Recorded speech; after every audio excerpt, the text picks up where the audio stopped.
Arlen, thank you so much for taking the time to talk to me today. I have been looking at the Society for Physician Entrepreneurs, and I came across you and I thought, wow, this is a cool person. I want to talk to this person if they're open to it. So thank you. Oh, thanks. Yeah, what is your background? Well, my background, I've got 20 years of bringing products to market, human health and animal health, which, as I've come to understand, is a little bit of a strange skill set to come across. So drugs, biologics, and devices, multiple jurisdictions around the world.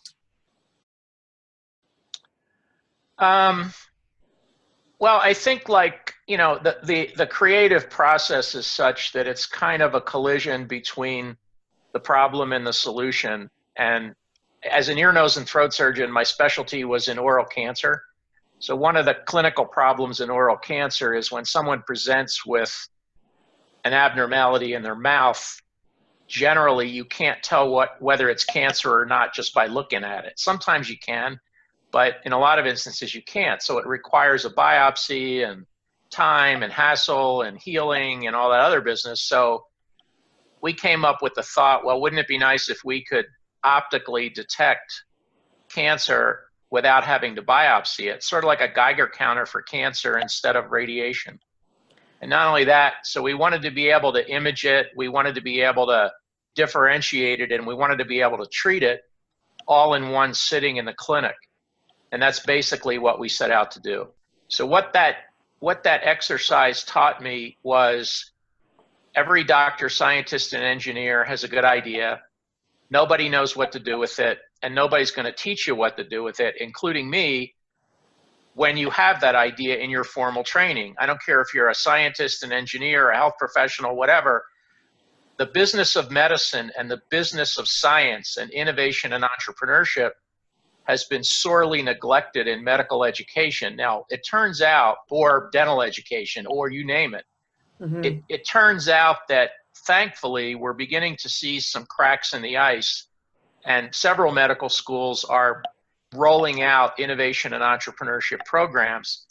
We started it at our place about 6 or 7 years ago. So it's nice to see some of this stuff getting traction, and remains to be seen how impactful these programs will be. You know, it's an interesting comment. I was talking to a professor. I'm located in London, Ontario, and so I have the Ivy Business School up here, and there's some new programs that they were rolling out a couple of years ago that definitely try to take the science part of things and put it together with the business side of things in order to bring those innovations to market. Because how else are we going to address some of the problems that we see? As the physicians that I normally meet, just as you're saying, they've got these ideas. They've seen the problem in clinic. They have an idea of how to fix it, but they don't have any idea of what it takes to go from point A to point B. Right. And we could talk a lot about, my thought is that we really need entrepreneurial universities. And the entrepreneurial universities should create entrepreneurial business schools, engineering schools, medical schools, arts and science schools. And when I say entrepreneurial university, I don't mean teaching people how to start a business. That's typically the definition of entrepreneurship, but I believe it's extremely narrow.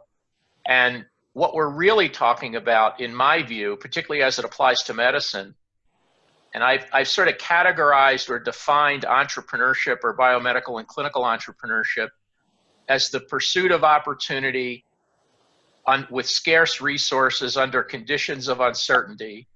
But the more important point is the goal of it is to create user-defined value through the deployment of innovation using a viable business model.